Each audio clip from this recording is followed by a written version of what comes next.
Hello, and welcome back to the Ask the Color Expert podcast. Today is a solo episode. I wanted to share some thoughts that have been bubbling up when I am cruising around in Facebook forums that are geared towards hairstylists. I am never, ever, ever without content to be able to talk about something that is, standing out to me that needs to be addressed. I'm always amazed at how much people take advice from a bunch of strangers on the internet that are all in a group. And the dynamic, I think, as a life coach, I see things stand out to me that wouldn't stand out to the average person that hasn't done the work on life coaching. That misery loves company. When someone jumps on and says something negative in a group and says they're breaking up with a client, 400 comments later, not one person had the client's back.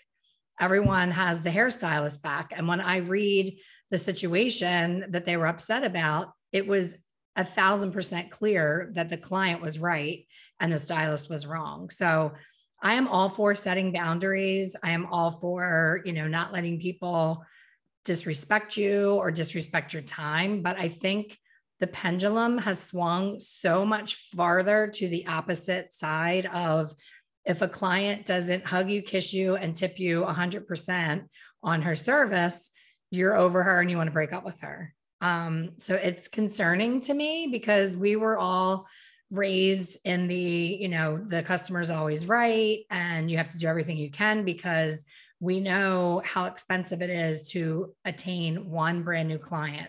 So keeping a client is much easier and less expensive than constantly trying to get a new client in your chair, especially now post the COVID stage where a lot of salons were shut down and lost a lot of clients, and a lot of clients, have decided to take matters into their own hands and start to color their hair themselves at home. Are there times that you have to tell a client that they're simply not a good fit and, take them out of your schedule for future appointments? Absolutely. But I can, say that I've been doing hair for 35 years and I've had to let 3 clients go in 35 years. If I behaved the way that I see people behaving now with breaking up with clients every other day, I would be forever trying to build a brand new book every single month. There's always going to be a client that says something offensive or doesn't sit still in the chair and spins their head around to talk to you, or they look up at you with those creepy eyes when you're trying to shampoo them and they look at you with their eyes open the entire time. But that's called, relating to other people. It's the service industry. So, when there's a problem with their color or a service that you've provided, you may think that you hit the nail on the head and you got it exactly right. But if the client doesn't think that it's exactly right, then that's her perception. And she wants to love what you've done. Most times when there's a problem and I see these text chains being shared on social media, which is wrong in so many ways, it's a privacy issue. They're texting you privately. They're not expecting you to go on social media and put them on blast. Now I see people scribble out the person's name, but it's still invasive to have their dirty laundry aired all over Facebook so that a bunch of other hairstylists can say, oh, you did a great job. That's not you, girl. You get rid of her. So that's the end of that rant. I'm just showing my age. I think that, I appreciate my clients so much. And I understand, again, as a life coach and a hairdresser, that whatever's going on in that situation, it could be that client just found out that her husband has a terminal illness. It could be that they just lost a parent. They just got a phone call on the way there that something tragic happened. So try to flip to having some compassion rather than trying to alienate and get rid of anyone who lands in your chair that you don't feel it was a perfect, ideal, amazing connection. You're not there to be social. You're there to provide a service. So that's that. And then as far as color goes, I'm never without a situation that makes me scratch my head. So about a week ago, someone posted in one of the groups, she posted photographs And she said, my client wants to go from a level 1, which if you are a colorist, you understand that there really isn't a level 1. I mean, that's the blackest you can possibly, that's like tar on the street black. And most people are a little bit lighter than that. So I think that may be a bit of an exaggeration. So from level 1 to highlights/balayage. So I'm stopping there because balayage is a technique. It is not a something that a client can order as like a look. A balayage is a technique, and balayage means to sweep. And original true balayage is freehand open air hair painting that is meant for a sun-kissed look. It never was or will be the answer for taking a client from a level 1 to a pale blonde highlight. You're never getting there. Whether you put it in foil, whether you tease it, whether you air, whatever it's called, air touch it, however you decide to do that, you're not going from a 1 to a 9 on any person's head ever in one visit. So for her to think that she was going to balayage that gave me a little chuckle. And then it says, on the left is normal bleach, whatever normal bleach is, with 6%. On the right is Plex Magnet 9 by Revlon. I never heard of that, but it's another kind of bleach with 9%, 2 separate strand tests with different results. I think I can achieve level 7/8 at a push on her. So is it 7 or is it 8? Everyone that puts like, she's a 6/7, she's a 5/6, she's a 4/5. That's not a thing. They're either a 4 or they're a 5. They're either a 6 or they're a 7. So get clarity on where you really are, because there's a big difference in what is left in the hair, what is present in the hair at a level 7 versus a level 8, and so on. So it's box dye, which that goes right through me because box color is the same as professional color. That's like, I could go on for an hour about that. It's box dye and years of buildup. So girlfriend thinks she's getting someone from a 1 to a balayage on box color that was done by the client. The problem isn't that it's box color. It's that it's box color done by a client who's not a hairstylist and who has overlapped 72 times over the last 5 years. Hence why she looks like a level 1, because a level 5 overlapped 3 times becomes a level 4. And then a level 3, and then a level 2. It's going to build up and deepen. So remember that when you're applying your color really quickly and haphazardly, you're actually creating inkiness and depth that you're not looking for. And it's from the overlap and the banding. Think her ends need to come off, as doesn't appear to have lifted much there at all. So she's saying she used one developer all the way through the strand that has this buildup of black color, and that because the ends haven't lifted, she's just going to cut them off. She said, I think I have a plan. Just curious for other opinions. So this is the new thing on forums.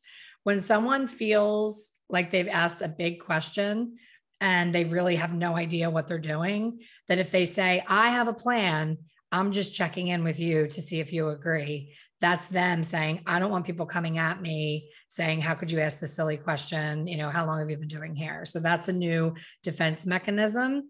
I think I have a plan, just curious for other opinions. Her hair is very healthy and very good condition. Now, she just said in the last sentence that her ends need to come off because it's not lifting. And now it's healthy and beautiful and in great condition.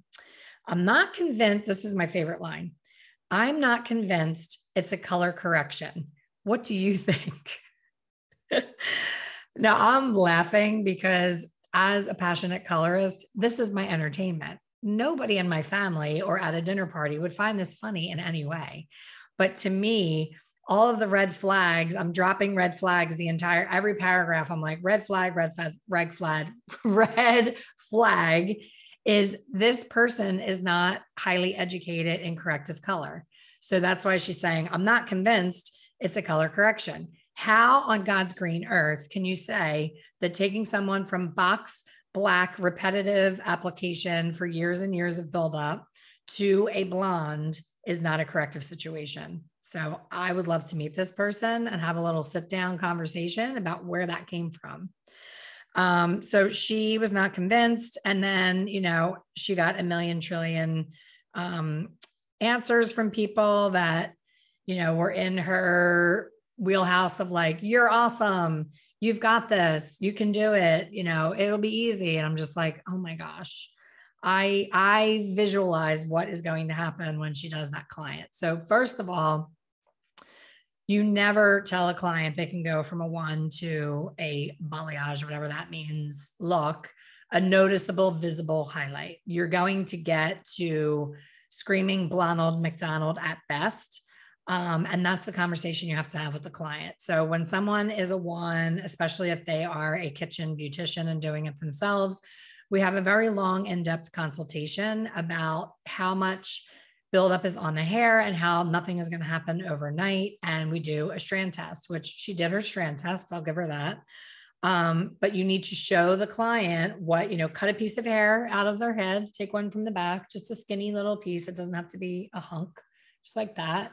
Take it, cut it off, put it inside of foil and show the client, what it's looking like as the lightener is on. And you show them like, look, it's been on for 30 minutes and you're still just at a really deep red that I know you're not trying to be red. You want to be a blonde. And then there's a conversation about treatments and,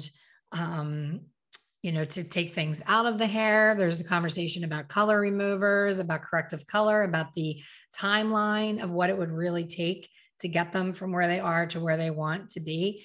And are they truly committed? Because in my experience, when someone is a kitchen beautician, dark color person, they think they want to be lighter and blonde, and then you struggle to get them. It takes about a year. You get them there, and then you see them in the grocery store and they're black again because they're not truly convinced that what you do in the salon is any better than what they can do at home. I just did a boot camp recently. We had a really great group of people. It was very well received. And it was about, covering resistant gray, about how we lean on one color, like a 6 or 7N, and also using dimension with client retention. And I did a follow-up masterclass, and I shared some statistics on the people that do their color at home versus in salon and what their thought process is. And their thought is, it's just gray coverage. Like, how hard is it? So there's something called a dualist where they see a salon for dimension. So they'll cover their gray themselves with a drugstore color.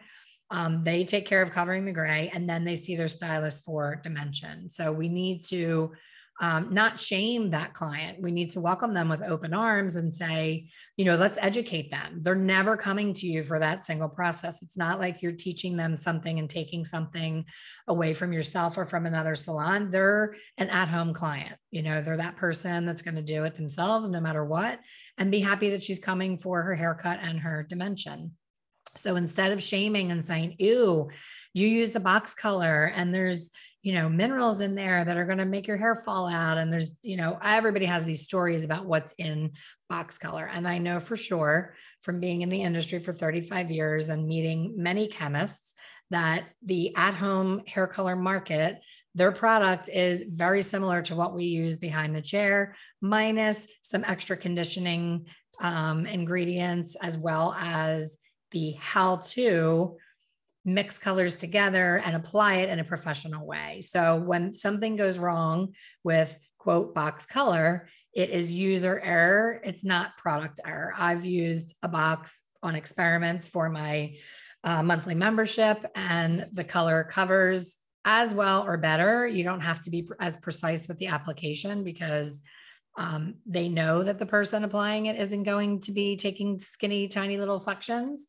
So they build in the extra pigment to make sure that it, spreads out and covers well. So that is my rant for today. That certainly was a color correction. I hold back from commenting. I just take a little screenshot and I put it into a folder so that when I do a solo episode, I always have something to share from the inspiration of what not to do in Facebook forums. So if you want to join a Facebook forum where you're going to get solid, good advice from someone who's done nothing but hair color for 35 years, please come and see me on Expert Color Solutions Facebook page. It's an open page. You don't have to be approved or join or share your license number or any of those things. Just show up, and I go live every Wednesday morning where I host coffee and colorful conversation. And I talk about all things hair color, the business of hair color, emotional intelligence, life skills, all the things to be successful behind your chair. I hope you will also leave a review on this podcast. Now that you're listening here, I hope you'll subscribe and download some episodes and leave me a review. And I also am very active on YouTube, and I don't promote it enough. So check me out on YouTube. Just go to Elaine Travis on YouTube. And I would also love for you to follow me on Instagram, Expert Color Solutions. Thanks for listening, and I will see you on the next one.